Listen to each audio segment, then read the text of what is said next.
Join us in a state of celebration on the Discovery Channel. When Alaska's 30th anniversary celebration continues, why climb such a mountain? Considered the coldest peak in the world, it is constantly swept by Arctic winds and completely surrounded by ice fields and glaciers. It is also a place of untold beauty, isolation, and mystery. Join 4 men who wage a personal battle against nature. Conquer the giant Denali.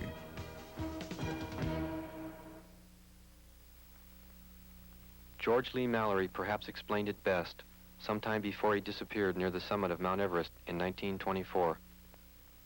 The first question you will ask is, what is the use of climbing such a mountain? And my answer must be, it is no use. There is not the slightest prospect of gain. We shall not bring back a single bit of gold or silver, not a gem, nor any coal or iron. We shall not find a foot of earth that can be planted with crops to raise food. It is no use. So if you cannot understand that there is something in man which responds to the challenge of this mountain and goes out to meet it, that the struggle is the struggle of life itself, upward and forever upward, then you won't see why we go. What we get from this is adventure and just sheer joy. And joy is, after all, the end of life. While Alaska's Denali is not Mount Everest, it is the highest mountain in North America, rising 20,320 feet above sea level. It is surrounded by one of the largest isolated landmasses in the world. Located only 130 miles from the head of Cook Inlet, it receives the full force of all coastal storms which pass its way and is considered by many to be the coldest mountain in the world. Denali is the Indian name meaning the Great One. Today, most people refer to it as Mount McKinley. One does not come lightly to such a mountain. He must be thoroughly prepared, mentally, physically, and spiritually.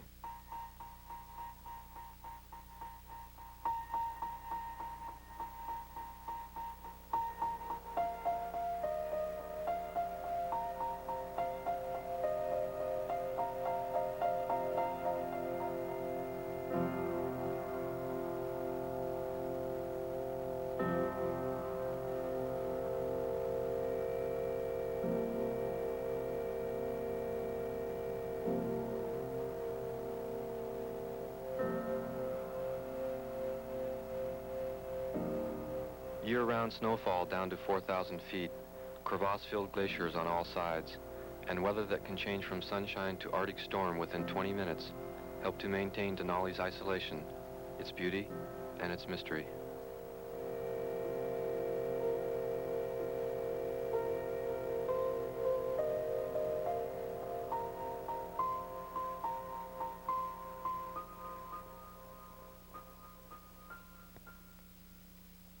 The landing site is located just outside the park boundary at 7,000 feet on the east fork of the Kahiltna Glacier.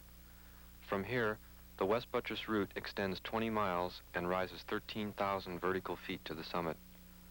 The climbers must take everything necessary to deal with any conceivable situation. A flaw in planning could ultimately cost the climbers their lives.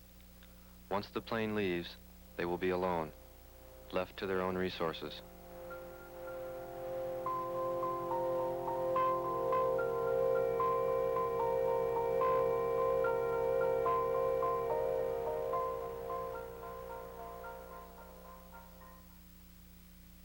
There is plenty to do. A base camp must be established. The tents are placed near a permanent ice cave in which a two-way radio is stored. The radio will be used to signal the pilot when the climb is completed. In addition, supplies are cached should they have to sit out a storm, waiting for the weather to clear and the plane's return. In the ice cave, conversation centers around moving the equipment and supplies. Since all of it cannot be carried in one load, most of the food and fuel will be moved up as high as possible and cached. The climbers will then return to camp. The following day, weather permitting, the remaining equipment and supplies will be moved up and the next camp will be established.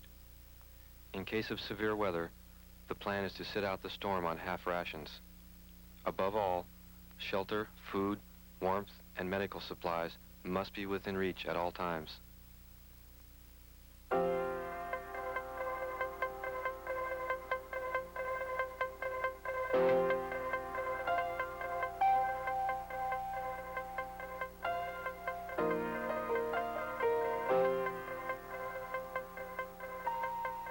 The Kahiltna Glacier appears gentle and safe, but fragile snow bridges hide many dangerous crevasses.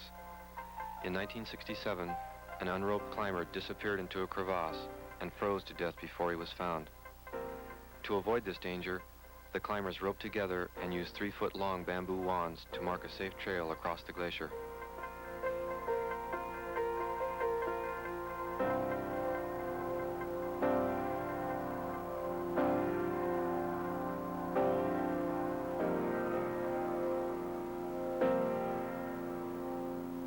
By late afternoon, everyone is looking forward to unloading their packs and skiing back to camp. The first food and fuel cache is established about 4 miles and 600 vertical feet from the base camp.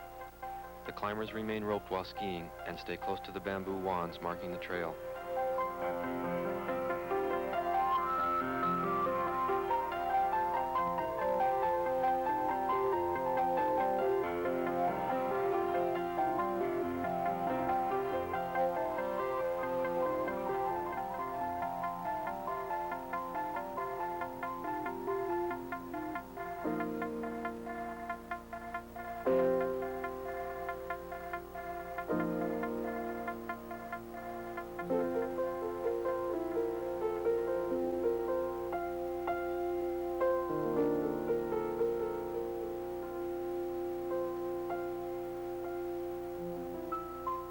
Upon returning, their first concern is melting snow for water to cook the evening meal.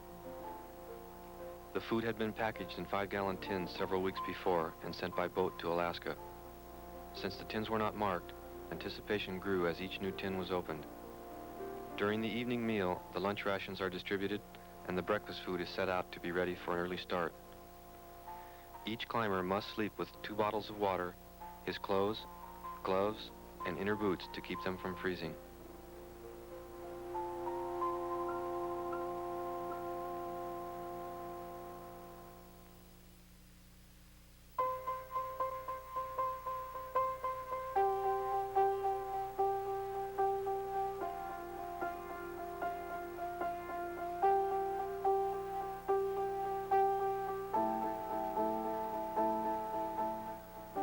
The emergency bivouac bags are used for dragging 15 to 20 pounds of the lightweight equipment across the low-angle slopes of the Kahiltna Glacier. This provides enough room in the packs to move the camp up in one load and substantially reduces the weight of the packs.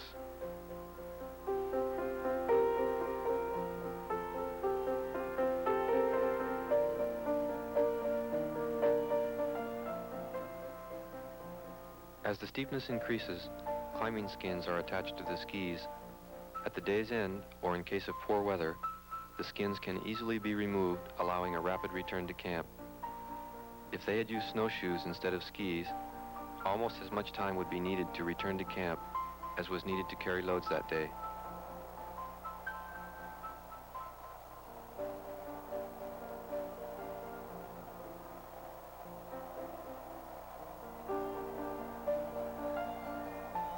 A clear understanding of Denali's weather can prove of great value. The weather follows 2 markedly different patterns. One, a succession of coastal storms which pass over the peak. The other, weather generated by the great mountain itself. The lower half or 2/3 of the mountain may be climbed under almost any condition if one is willing to put up with a certain amount of discomfort.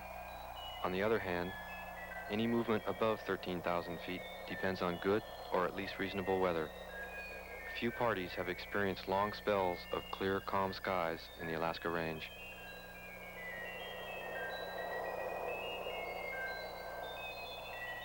This kind of adventure demands hard and exhausting work. The rewards vary from man to man, but a few of them are common to all.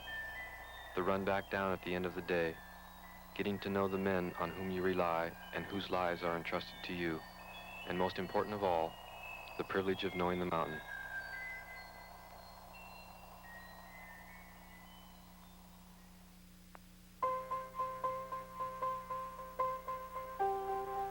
Stormy weather has delayed the climb for 2 days.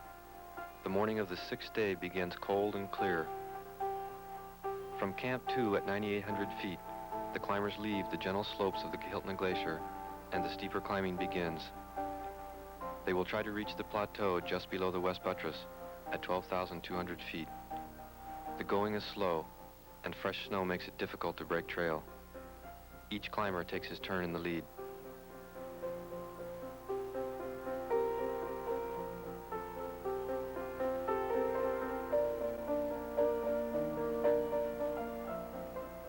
It's not long before hard work and the warmth of the sun begin to take effect. Close regulation of body temperature is very important. If too many clothes are worn while working, the climbers will perspire excessively and become susceptible to the cold when they stop. On the other hand, wearing too few clothes will cause loss of valuable energy trying to stay warm. So each climber takes off and puts on layers of clothing to regulate his body temperature.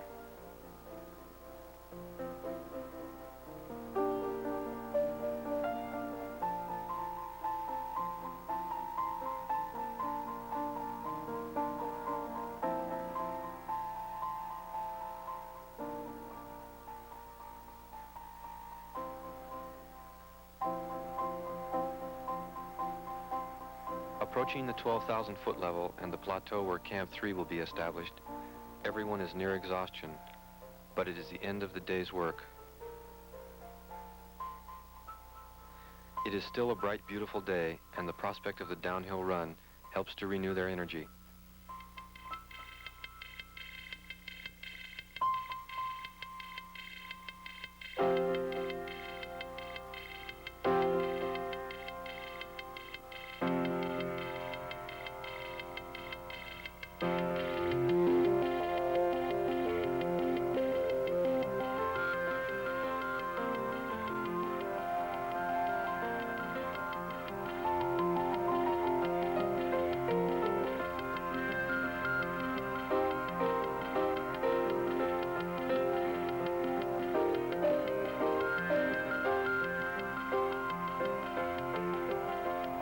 Coming up, the longest ski run in the world.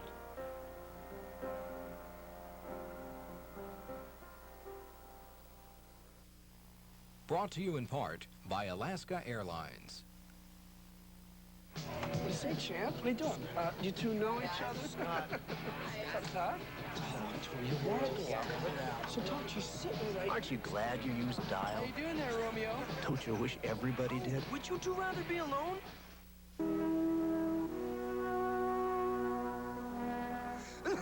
Ricola, the all-natural herb cough drop imported from Switzerland. Ricola has been soothing throats and relieving coughs naturally for over 60 years. What's the most beautiful island in the world? Some say it's in the north, exquisitely scenic. Some say it's to the south, breathtakingly spectacular. Both have so many beautiful things to see and do, with beautiful people, too. But the real beauty is, both islands are in one country, New Zealand, the two most beautiful islands in the world. For your free packet of beautiful information, call 800-848-2200. What a weekend. The whole family came visiting. I took pictures of relatives I didn't even know I had. Now, with all these relatives, I needed great developing, so I looked for the Kodak Color Watch Seal. She uses a Kodak system to check the developing for great color. And she puts every print on Kodak paper. The Kodak Color Watch system. You're going to thank me for it. And so will my cousin, or... this looks like somebody just walked in. I can really rely on Asper Cream. Joan McKee suffers from minor muscle pain. Rub it in here, rub it in good. Asper Cream relieves pain fast. And it's odorless, so you won't smell like a medicine cabinet. Asper Cream, fast pain relief without aspirin or odor. First, there were liquids, then tablets. Today, there's Tempo, a better way to get antacid relief. Better because it's soft and chewy, and just one Tempo has the antacid power of almost 2 of the leading tablets. Tempo, a better way to get antacid relief. The inventor of the automobile has had more influence on society than the combined exploits of Napoleon, Genghis Khan, and Julius Caesar. This week, an American album investigates America's love affair with the automobile. A maze at over 100 of the world's most rare and beautiful cars with the classic car. Tonight at midnight Eastern, 9 Pacific, only on the Discovery Channel. Before you try anything new on an Alaska Airlines flight, we try it first. Too spicy? Too spicy. Too spicy. More? More. Too far. Too far? Too far. Too far. Still too spicy? Still too spicy. Still too spicy. Louder? Louder. Louder? Louder. Louder. Too loud. Too loud. Too loud. Why does Alaska Airlines go to all this trouble? So you won't have to.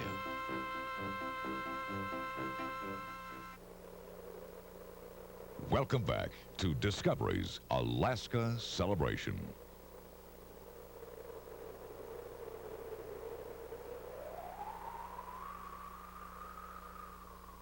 Two days have passed since the ski descent back to Camp 2. One day was spent regaining the ground and establishing Camp 3 at the foot of the West Buttress.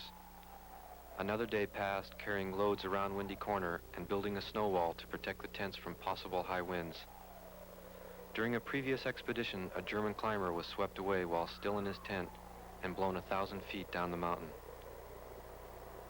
Today, the wind is calm enough to move the camp around Windy Corner and up to the food and fuel cache.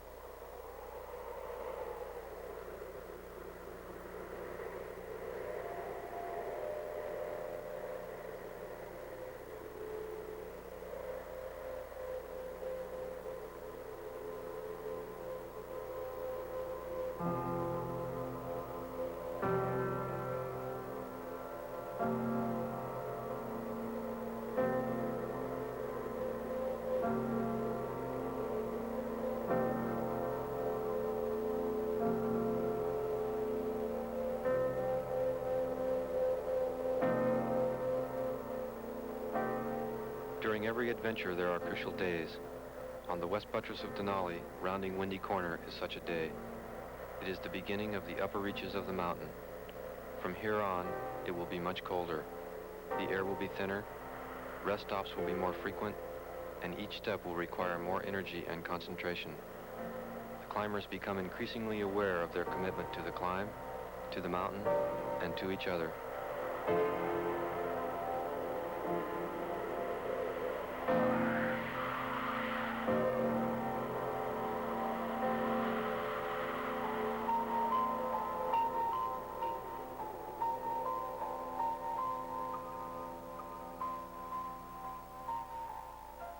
Out of the wind, away from the steep slopes and the avalanche danger, Camp 4 is established at 14,200 feet. This is the last time the tents will be used. There are no safe campsites between here and the permanent ice cave at 17,200 feet. The climbers retire early to be rested for tomorrow's 3,000-foot ascent.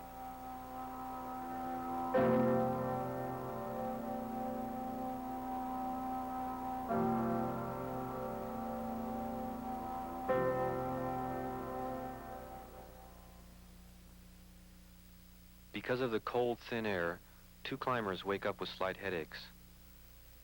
The weather has been unusually clear for several days, and it seems as though it won't hold much longer. Everyone feels that time is short. They decide to push for the ice cave in one trip, taking all they need with them for the next 4 days. Unneeded equipment and supplies are left behind in a tent, knowing that they could bivouac in 2 tents if necessary.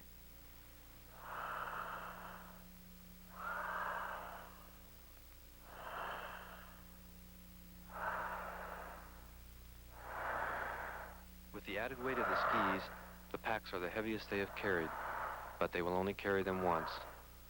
The awkward heavy loads give the climbers serious problems of balance. Using an ice axe in combination with an adjustable ski pole greatly helps to conserve energy and maintain balance.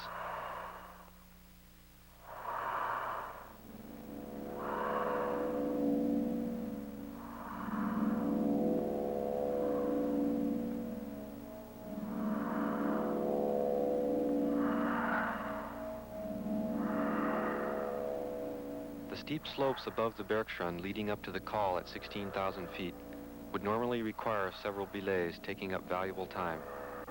However, previous expeditions have fixed ropes on this section of the route, making it possible to reach the ice cave in one long day.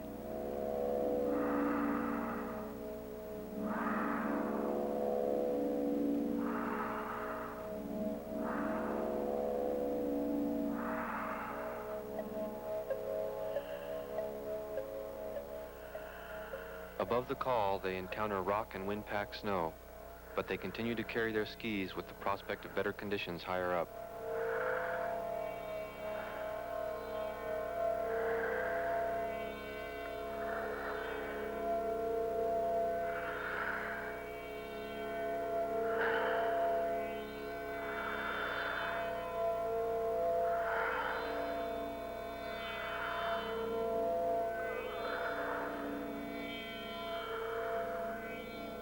Seemingly endless hours of hard work take their toll. Bodies ache, tempers are short, and concern is growing about locating the ice cave. After 14 hours, they finally reach it at 11 p.m., and at last, the day's work is over.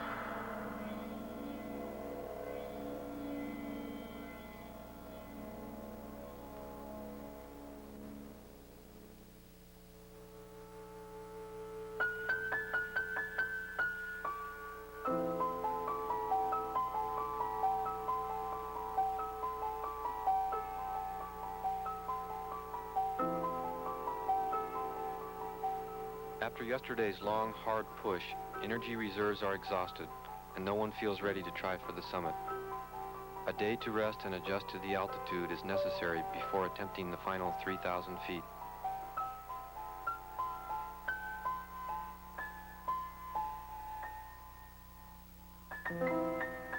Last night's welcome shelter becomes the waiting room for the summit attempt.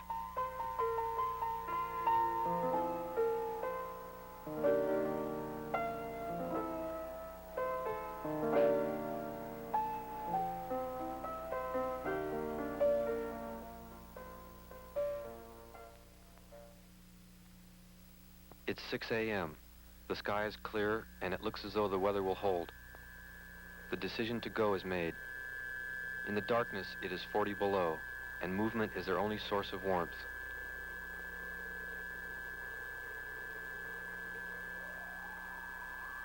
Cold, almost numb feet turn walking into a stumble. Even wearing everything, it's hard to keep warm, and there won't be any sun until Denali Pass at 18,000 feet. Frequent stops are needed for rest. Breathing is painful, and each step requires more energy and more thought.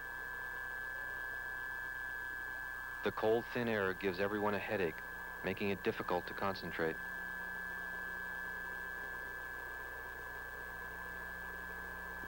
Coming through Denali Pass and into the sun, the wind picks up. It seems even colder.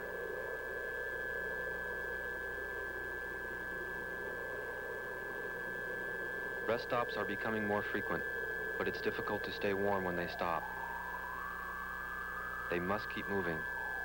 The wind is blowing harder now, and the weather is beginning to deteriorate. Time is running out.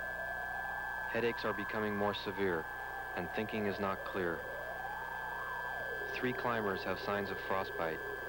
One's glasses are iced over, and all are extremely fatigued. The last one marking the trail is disappearing into the storm. No summit anywhere is worth losing a life, not even worth losing a single finger or toe. At 20,000 feet, just a half a mile and 300 vertical feet from the summit, they decide to turn back.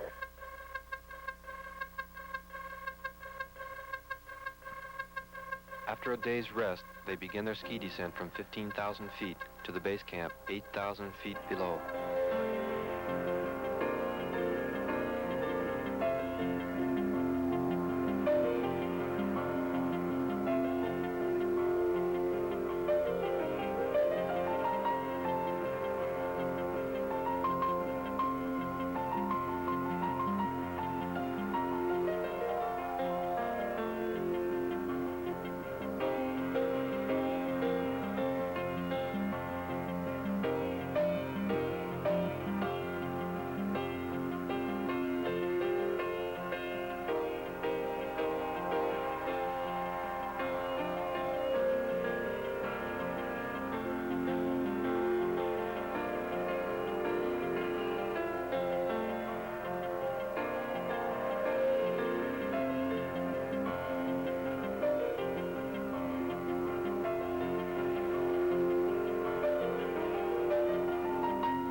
we get from this is adventure and just sheer joy. And joy is, after all, the end of life.